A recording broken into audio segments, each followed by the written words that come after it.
নমস্কার, আপনারা দেখছেন দৈনন্দিন সংবাদ। আপনাদের সঙ্গে আমি মায়া। দেখে নেব এখনকার বিস্তারিত সংবাদ। ইংরেজবাজার থানার পুলিশের জালে ধরা পড়ল ডাকাতির উদ্দেশ্যে জড়ো হওয়া 7 জন ডাকাত। ধৃতদের শুক্রবার 4 দিনের পুলিশি হেফাজতের আবেদন জানিয়ে মালদা আদালতে পেশ করেছে ইংরেজবাজার থানার পুলিশ।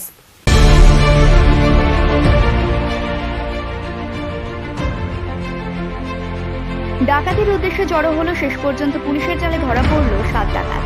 তাদের কাছ থেকে হাসুয়া, রড, চাকু, দড়ি উদ্ধার হয়। ধৃত 7 ডাকাতকে শুক্রবার ইংরেজবাজার থানার পুলিশ 4 দিনের পুলিশি হেফাজত জানিয়ে মালদা জেলা আদালতে পেশ করে। পুলিশ সূত্রে জানা যায়, শুক্রবার রাতে ইংরেজবাজার থানার আজমপুর চণ্ডীপুর এলাকায় অভিযুক্ত 7 ডাকাত জড়ো হয়েছিল ডাকাতির উদ্দেশ্যে। বিশেষ সূত্রে খবর পেয়ে ইংরেজবাজার থানার একটি টিম তারা এলাকায় গিয়ে তাদেরকে হাতে নাতে ধরে ফেলে। ধৃতদের নাম রাহুল শেখ, হাবিব খান, মিরাজ শেখ, দুলাল মণ্ডল, দিলবার শেখ, বিকি মণ্ডল। এদের মধ্যে দুলাল শেখ, রাহুল শেখ বাড়ি মালদা থানা এলাকায়, বাকি 5 জনের বাড়ি ইংরেজবাজার থানার বিস্তীর্ণ এলাকায়। শুক্রবার ইংরেজবাজার থানার আইসি মদন মোহন রায় জানান, বিশেষ সূত্রে খবর পেয়ে ইংরেজবাজার থানার পুলিশের একটি টিম তারা আগে থেকেই এলাকায় গিয়ে হাজির ছিল। কিছুক্ষণ পরেই ডাকাতকে তারা হাতে নাতে ধরে ফেলে। এদের প্রত্যেকের পুলিশের খাতায় নাম রয়েছে। তারা কাজীগ্রাম এলাকায় কোনো একজনের বাড়িতে ডাকাতি করার জন্য ওই দিন এলাকায় জড়ো হয়েছিল। তাদের শুক্রবার 4 দিনের পুলিশি হেফাজতের আবেদন জানিয়ে মালদা আদালতে পেশ করেছে ইংরেজবাজার থানার পুলিশ। দাঁড়িয়েছে এবং আমাদের প্রচুর স্টাফ ছিল, প্রায় 15-20 জন আমরা ছিলাম, আমাদের টিম ছিল। দিয়ে আমরা সঙ্গে সঙ্গে ওদেরকে ধরে ফেলি। যাদেরকে ধরি তাদের মধ্যে একজনের নাম হচ্ছে রাহুল শেখ। সব কিন্তু 20 থেকে 22 বছরের ছেলে, সব অল্প বয়সের ছেলে। প্রত্যেকটা ছেলে ক্রিমিনাল। রাহুল শেখ বাবার বয়স, ওর বাবার নাম হচ্ছে মহেশ মাটিতে। আরেকজন হচ্ছে হাবিব খান, ওর বাবার নাম মুন্না খান, উত্তর দিনাজপুরের বাড়ি। একজন হচ্ছে মিরাজ শেখ, ওর বাড়ি হচ্ছে কৃষ্ণপল্লীতে। একজন দুলাল মণ্ডল, ওর বাড়ি হচ্ছে কুতুবপুরে। আরেকজন দিলওয়ার শেখ, ওর বাড়ি হচ্ছে আপনার কৃষ্ণপল্লীতে। আরেকজন হচ্ছে আপনার রাহুল শেখ, ওর বাড়ি হচ্ছে ওল্ড মালদাতে।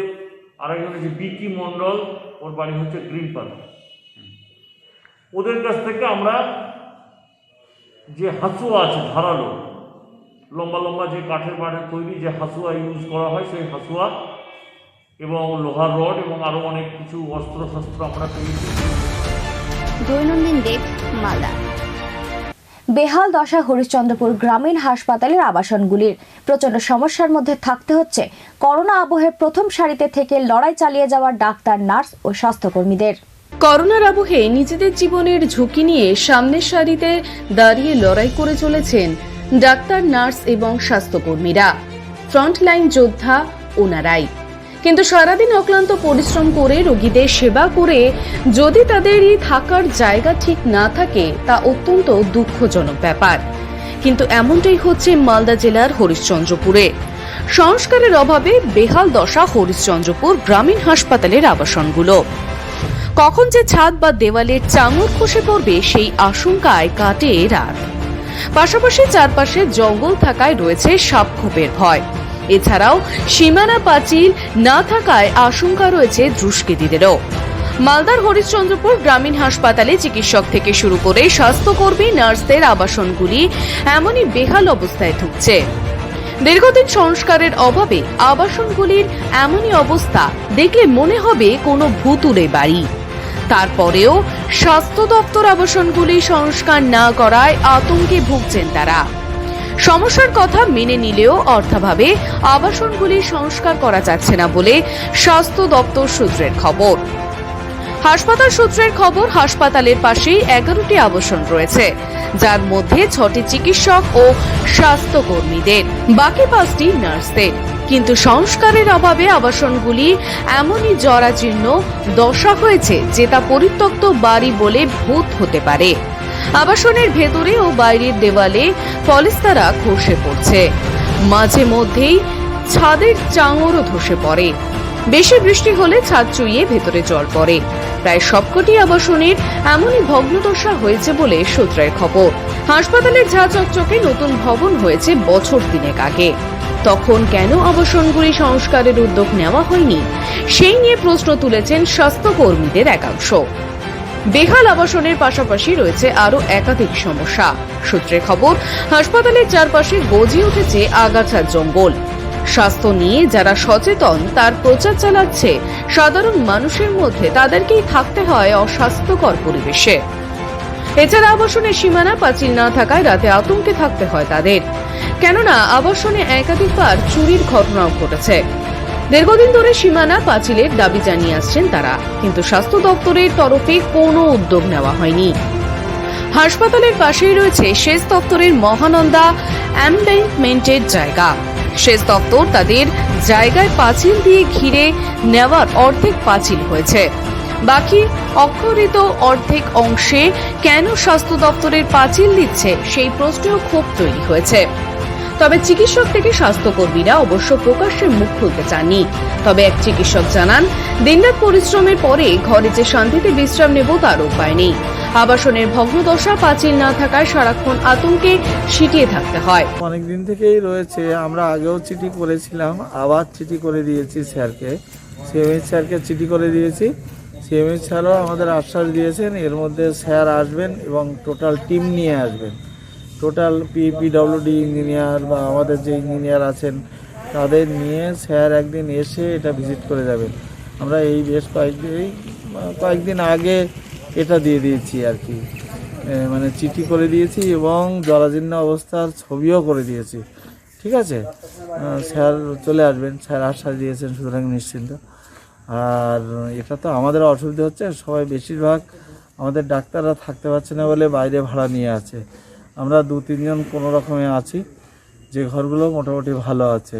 আমাদের সিস্টাররাও বাইরে আছে, সিস্টারদের যে 3-4টে ঘর আছে সেইগুলো ছাড়া সিস্টাররা থাকতে পারছে না, অন্য ডাক্তাররাও বাইরে থাকছে। আচ্ছা, কতদিনে এই সমস্যার সমাধান হয়ে যাবে কি মনে করছেন আপনারা?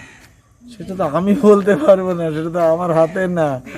আমরা স্যারদের জানাবো, আমরা উপরমহলকে জানিয়েছি, আবার জানাবো এবং হয়ে যাবে, হবে তো বটে। এই ব্যাপারে মালদা জেলা পরিষদের শিশু, নারী ও ত্রাণ কর্মাধ্যক্ষা মর্জিনা খাতুন জানান, এর আগেও দুটো হাসপাতালের সমস্যার কথা শুনেছিলাম, সেগুলো ঠিকও হয়েছে। গ্রামীণ হাসপাতালের আবাসনের কথা শুনলাম, পরের আর্থিক মিটিংয়ে এই নিয়ে আলোচনা করা হবে। আমি এর আগে যখন হরদমনগর হসপিটালে আমাকে ডেকেছিলেন, আমি গেছিলাম ওখানে। তো ওখানকার মানে অবস্থা দেখে আমি কিন্তু আমাদের অর্থের মিটিং ছিল 10 তারিখের মিটিংয়ে আমি সেই কথাটা তুলি। হরদমনগর হসপিটাল, মাসালদা হসপিটাল, এই দুটো হসপিটালের অবস্থা ভালো ছিল না। সেখানকার হসপিটালের কথা আমি তুলেছিলাম, সেখানকার কিন্তু অর্থ বরাদ্দ হয়েছে সেই হসপিটালগুলোর। যখন এখানকার কথা আপনারা যখন বলছেন, সেই কথাটাও আমরা কিন্তু অর্থ মিটিংয়ে তুলব। অবশ্যই আমাদের গ্রামীণ হসপিটালের কথা আমি দেখব। আর আমাদের মাননীয় মুখ্যমন্ত্রী মমতা ব্যানার্জি স্বাস্থ্য ডিপার্টমেন্টটা দেখেন, অবশ্যই উনি এই ব্যাপারটা দেখবেন। রোগী কল্যাণ সমিতির চেয়ারম্যান জিয়াউর রহমান জানান, এই নিয়ে আমাদের আলোচনা হয়েছে। সিওএমএইচ সাহেবের মাধ্যমে স্বাস্থ্য দপ্তরে জানানো হয়েছে। আমরা চাই দ্রুত সংস্কারের কাজ শুরু হোক। বিগত দিনে আমরা এর উপরে একটা আরকেএস এর মিটিং করে আমরা রেজুলেশন করে হায়ার অথরিটির কাছে পাঠিয়েছি, অর্থাৎ সিএমএইচ সাহেবের মাধ্যমে আমরা এটা স্বাস্থ্য দপ্তরে পাঠিয়েছি। ডিএইচ স্যার আশ্বাসও দিয়েছিলেন যে খুব তাড়াতাড়ি কাজ শুরু হবে। সিএমএইচ সাহেবও বলেছিলেন যে আমি যা জানার আমি হায়ার অথরিটিকে জানিয়ে দেবো, এবং উনি জানিয়েওছেন। কাজটা তাড়াতাড়ি শুরু হওয়ার কথা ছিল, এখন অবধি হয়নি। এই কাজটা তাড়াতাড়ি শুরু হলে আমার মনে হয় ভালো হয়, কারণ ডক্টর এবং নার্সিং স্টাফরা এই কোভিডের সময় যে কীভাবে পরিষেবা দিল আমরা সবাই খুব কাছ থেকে দেখেছি।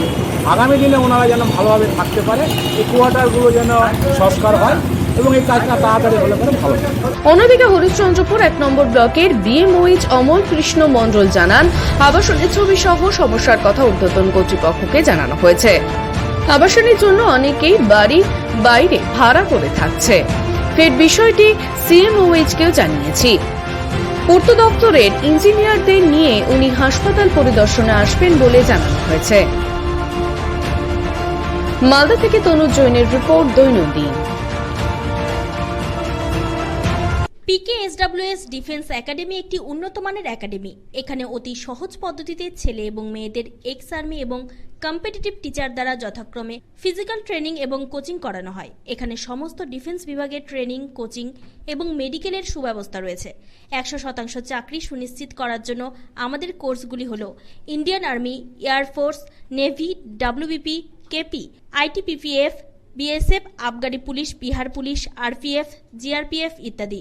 এছাড়াও primary TET, upper primary TET এবং রেল, ব্যাংক সমস্ত প্রতিযোগিতামূলক পরীক্ষার কথা মাথায় রেখে computer quiz, weekly test, monthly test, online offline এই 2 ধরনের টেস্টের ব্যবস্থা রয়েছে। যারা এই ট্রেনিং বা কোর্স করতে ইচ্ছুক তারা যোগাযোগ করুন আমাদের এই ঠিকানায়। আমাদের ঠিকানা পটলডাঙ্গা, মোথাবাড়ি, মালদা। আমাদের ফোন নম্বরগুলি হলো 7718521112 অথবা যোগাযোগ করুন 7718521113 এই নম্বরে। বনগাঁ গোপালনগরে বিজেপির যোগদান পর্ব অনুষ্ঠান থেকে ভোটের দামামা বাজিয়ে দিলেন বিজেপির রাজ্য সভাপতি দিলীপ ঘোষ। দেখে নেব বিস্তারিত।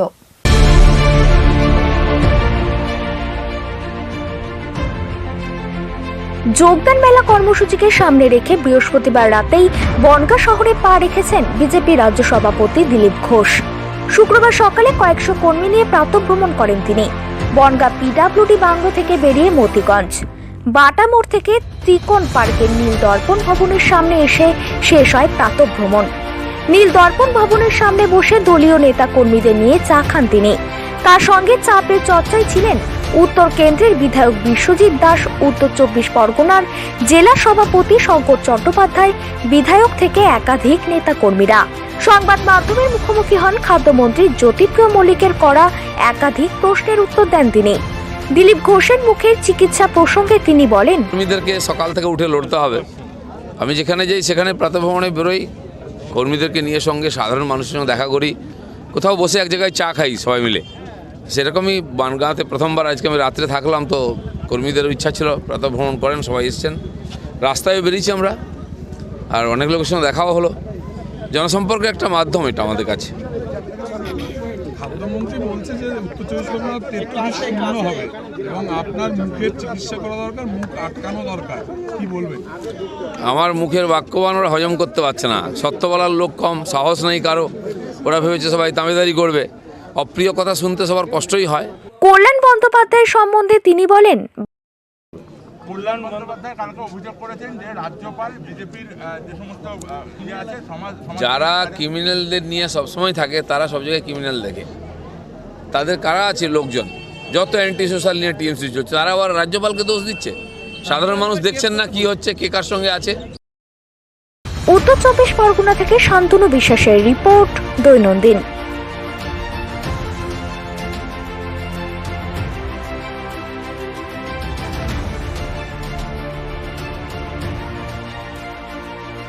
শিলিগুড়িতে একটি সাংগঠনিক বৈঠকের পর শুভেন্দু অধিকারীর মন্ত্রিত্ব ছাড়া প্রসঙ্গে কি বলেন বিজেপি নেতা সৌমিত্র খাঁ, চলুন শুনে নিব। 1 মাসের মধ্যে হয়তো সরকার ভেঙে যেতে পারে। 58 জনের উপরে বিধায়ক বিজেপিতে আসার জন্য তৎপর। শুভেন্দু অধিকারীর মন্ত্রিত্ব ছাড়ার প্রসঙ্গে এমনই জানান বিজেপি নেতা সৌমিত্র খাঁ। আজ শিলিগুড়িতে একটি সাংগঠনিক বৈঠকের পর এমনই জানান বিজেপি নেতা সৌমিত্র খাঁ। তিনি বলেন, এবার উত্তরবঙ্গের 2 মন্ত্রী রবীন্দ্রনাথ ঘোষ ও গৌতম দেব কি করবেন তা দেখবার বিষয়। তিনি আরও বলেন, আগামী মাসের 7 তারিখ উত্তরকন্যা অভিযান হবে, কারণ উত্তরকন্যা নাম করে এটি কেবল প্রচুর ব্যয়বহুল নির্মাণ করা হয়েছে, অথচ কোনো কাজই সেখান থেকে হয় না।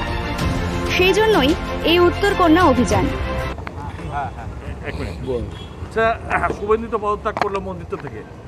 এটা তো ভবিতব্যই ছিল। আমি ভাবছি উত্তরবঙ্গে এসে রবিবাবু বা গৌতম দা এই দুজন কি করবেন এখন সেটাই চিন্তার বিষয়। আমার মনে হচ্ছে সুব্রত মুখার্জি এরপর লাইনে আছেন। আমি আজকে আমার সার্থক হলো 2019-এর 9 জানুয়ারি যখন জয়েন করেছিলাম, তখন হরিদাস ভাইপো অনেক কিছু কথা বলেছিল। ভারতীয় জনতা পার্টি আজকে আমরা 18টা সিট পেয়েছি। আর শুভেন্দু তো আজকে তৃণমূল কংগ্রেস ছাড়াই মন্ত্রিত্ব ছেড়েছেন এখনও, যতদূর জানি।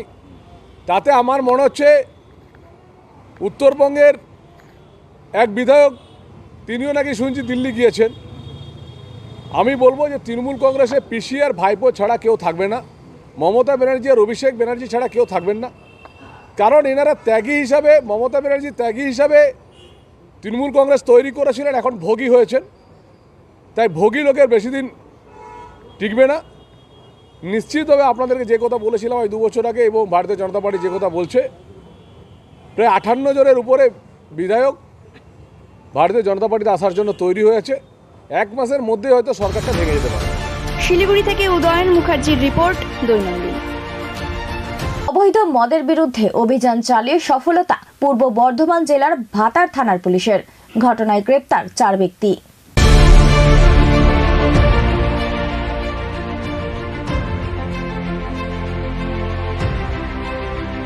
পূর্ব বর্ধমান জেলার ভাতার থানার পুলিশ গতকাল রাতে অবৈধদের বিরুদ্ধে অভিযান চালায় 4 ব্যক্তিকে গ্রেফতার করে।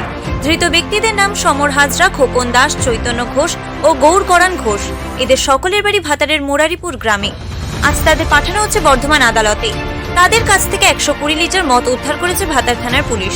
ভাতারের বাসিন্দা লালু সাহানা জানান, থানায় এসেছিলাম যে আশাবাদ শোনা নাকি 4 জন মদ ব্যবসায়ীকে ধরেছে, গ্রেপ্তার করেছে। তা ভাতার থানার আমাদের 4 জন যে মদ্য অবৈধ মানে খুব খারাপ জিনিস। পুলিশ সূত্রের খবর, এই অভিযান আগামীতেও চলবে। পূর্ব বর্ধমান থেকে মনিরুল ইসলামের রিপোর্ট, দৈনন্দিন।